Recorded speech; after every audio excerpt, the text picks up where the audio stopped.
प्रेक्षकांकडून आपल्याला प्रश्न आहे, बघूया काय विचारतात.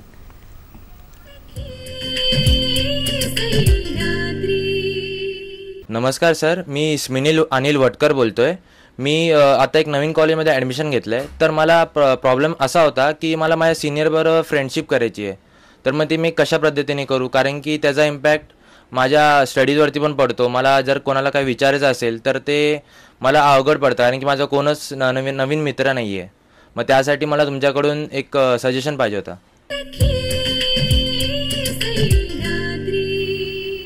हा जो त्यांचा प्रश्न आहे ह्याच्यामध्ये त्यांची एक पर्टिक्युलर वृत्ती किंवा कशा पद्धतीत, मग अशी आपण जे थोडी चर्चा केली की प्रत्येक माणसाची एक प्रकृती वेगळी असते, तर ह्या माणसाची तुम्ही प्रकृती कशी काय हे करा? त्याला बिलॉंगिंग पाहिजे, म्हणजे कुठे त्याला ॲक्सेप्टन्स पाहिजे पुढे समोरून. तर असं जेव्हा असतं, अशी बरीच मुलं ह्या कॅटेगरीमध्ये असतात. आणि आम्ही यूथवरती जेव्हा काम करतो, यूथचे ट्रेनिंग प्रोग्राम्स करतो, एम्प्लॉयबिलिटी किंवा एंटरप्रेन्योर डेव्हलपमेंटमध्ये काम करतो, तेव्हा आम्हाला असे अनुभव येतात. आणि ह्यांना मी असं म्हणायला मला असं वाटेल की हे बघ, तू जेव्हा ते सिनियर्सबरोबर बघतोस आणि तुला असं वाटेल की त्यांनी तुला ॲक्सेप्ट करण्याकरता तुला काय करायला पाहिजे.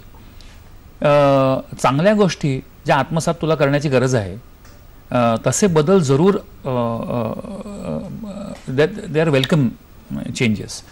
म्हणजे कसं की तुला असं वाटलं की स्पोर्ट्समध्ये मी गेल्यानंतर माझा ॲक्सेप्टन्स वाढेल, ही एक चांगली गोष्ट आहे. स्पोर्ट्स थिएटरमध्ये मी जर का काही केलं तर माझा ॲक्सेप्टन्स वाढू शकतो जास्त.